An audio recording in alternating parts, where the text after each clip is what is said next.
Hello. आज हम लोग पढ़ेंगे the artist a story by Shiga Naoya. Shiga Naoya एक जापानीज़ राइटर हैं और ये कहानी भी जापान ही पर बेस्ड है। ये कहानी घूमती है एक बच्चे के आसपास जिसका नाम सेइबी है। सेइबी की एक हॉबी है। हॉबी ये है कि वो पैशनेट है गॉड के प्रति। गॉड एक तरह का लौकी होता है जो जापान में पाया जाता है। वो उसे जमा करता है। उसके पास बहुत जल्द काफ़ी संख्या में गोट्स जमा हो गए हैं। वो गोट्स को ख़रीदता है कुछ पैसों में, कुछ सेन में, उन्हें घर लाता है और घर लाने के बाद उस पर वो कुछ ट्रीटमेंट करता है। सबसे पहले वो उसके ऊपर एक सुराख करता है और उससे वो उसके अंदर के सारे सीड्स को बाहर निकाल लेता है। उसके बाद उसमें वो चाय की पत्ती डालता है जिससे कि उसका अनप्लीजेंट स्मेल, उसकी महक वो निकल जाती है। फिर उसके बाद वो उस पर सेक सेक कहते हैं चावल के जूस को, वो उस पर अप्लाई करता है। उससे उसको पॉलिश करता है, उसके सरफेस को, बाहरी परत को वो उससे पॉलिश करता है। से भी बिल्कुल पैशनेट है गॉड के प्रति। और इस तरह वो पैशनेट है कि एक बार वो बीच पर टहल रहा था। उसने देखा कि एक आदमी, एक गंजा आदमी, वो अपने झोपड़े से बाहर निकल रहा है। उसके सर पर बिल्कुल बाल नहीं थे। सेवी ने उसके सर को देखा और उसके मुंह से निकल गया, वाट आ स्प्लेंडिड गोड। कितना ही ये सुंदर ये गोड है। यानी कि उसके जहन में हर वक्त गोड ही घूमता रहता है। उसे हर चीज़ गोड जैसी ही दिखाई दिया करती है। वो मार्केट में घूमता रहता है और हर वो दुकान जहाँ गोड मिल सकता है वहाँ पर जाता है, गोड्स को देखता है, अच्छे गोड्स की मन ही मन तारीफ करता है और घर चला आता है। शाम को जब वो लौटता है स्कूल से, सेबी की उम्र 12 साल है, वो पढ़ता है प्राइमरी स्कूल में। शाम को जब वो घर स्कूल से लौटता है तो सबसे पहले वो बैठ करके और फिर गोड्स को दोबारा पॉलिश करता है और उसके बाद वो उसके ऊपर के सुराख को लकड़ी से बने कॉर्क से, जिसे उसने खुद बनाया है, उससे उसको वो बंद कर देता है। उससे एक टॉवल में लपेटता है। उसने एक टिन रखा हुआ है, उस टिन में डालकर उसको चारकोल फुट वार्मर पर वो रख देता है गर्म करने के लिए और उसके बाद वो सो जाता है। अगले सुबह उठने के बाद सबसे पहला काम वो ये करता है कि उस टीन से गुड़ को बाहर निकालता है। वो गुड़ की स्किन डैम्प हो जाती है। रात में उसने उसको रखा था फुट वार्मर पर, वो स्किन डैम्प हो जाती है। उसके बाद वो उसको धूप में सूखने के लिए टांग देता है।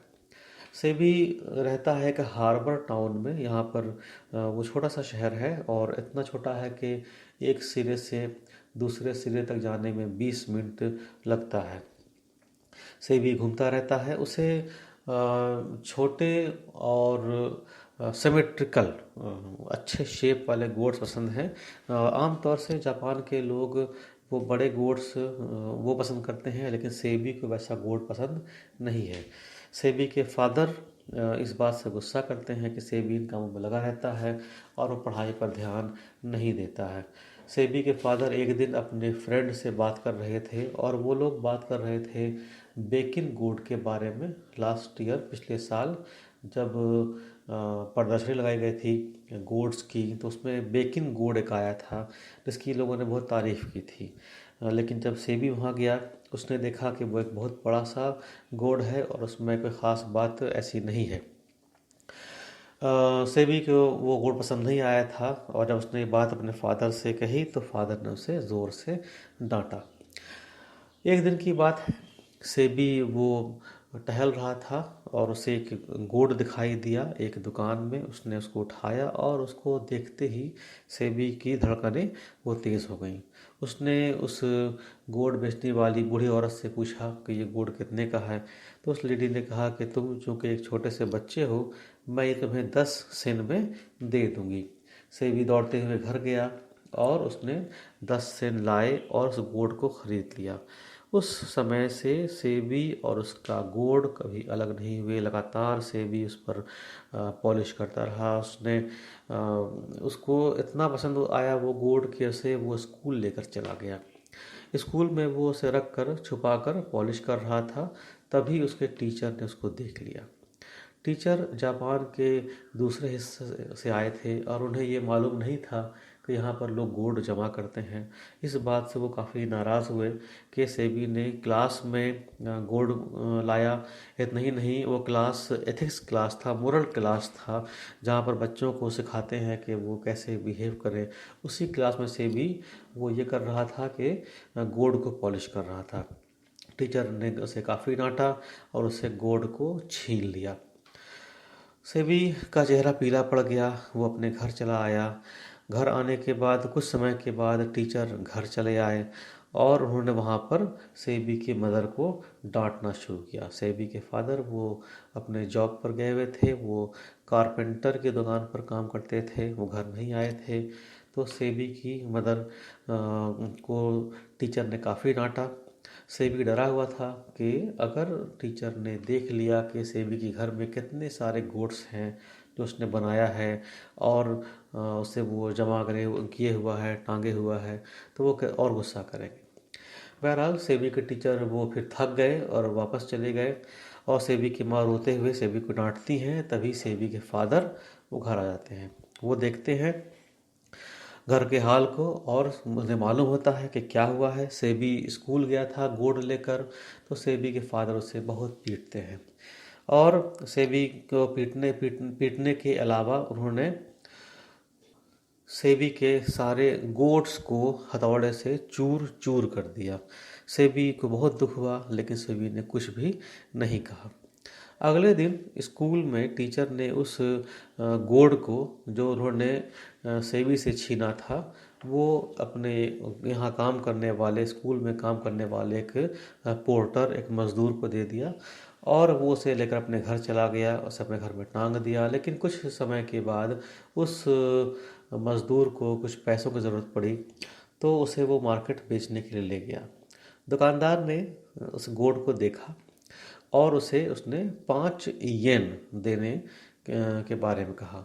सेबी ने वो गोल्ड लिया था 10 सेन में वो, और यहाँ पर वो 5 येन दे रहा है। वो पोर्टर बड़ा हैरान हुआ, लेकिन वो आदमी तेज था। उसने कहा कि मैं इतने पैसे में इसे नहीं बेचूंगा। तो दुकानदार ने अपना ऑफर बढ़ाया, 10 येन किया और फाइनली उसने उसे 50 येन में ख़रीद लिया। वो मज़दूर बड़ा हैरान था कि उसे फ्री में एक ऐसा तोहफा मिल गया जिसको बेचकर उसने इतने पैसे कमा लिए जितना वो साल भर मजदूरी करने के बाद कमाता था। लेकिन उसने ये बात किसी को बताई नहीं। और लेकिन एक तरफ वो मज़दूर समझ रहा था कि वह बहुत होशियार है, लेकिन वो दुकानदार और होशियार था।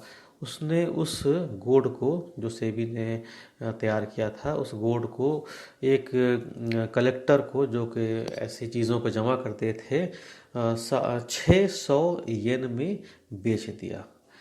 सेबी को बिल्कुल नहीं मालूम कि उस गोड का क्या हुआ। हाँ, क्योंकि वो आर्टिस्ट है तो वो पेंटिंग करता है और सेबी के फादर उसे पेंटिंग करने के लिए भी डांटते रहते हैं।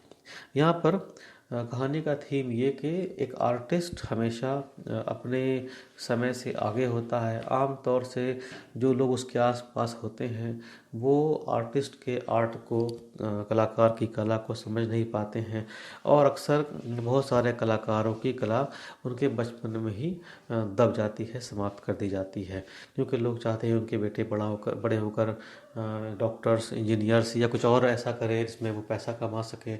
लेकिन से भी वो एक आर्टिस्ट था और उसने पहले गोट्स बनाए और बाद में वो पेंटिंग में लग गया। That's all. कहानी समाप्त होती है। हम लोग फिर आएंगे अगले वीडियो में किसी और कहानी या पोएम के बारे में बात करेंगे।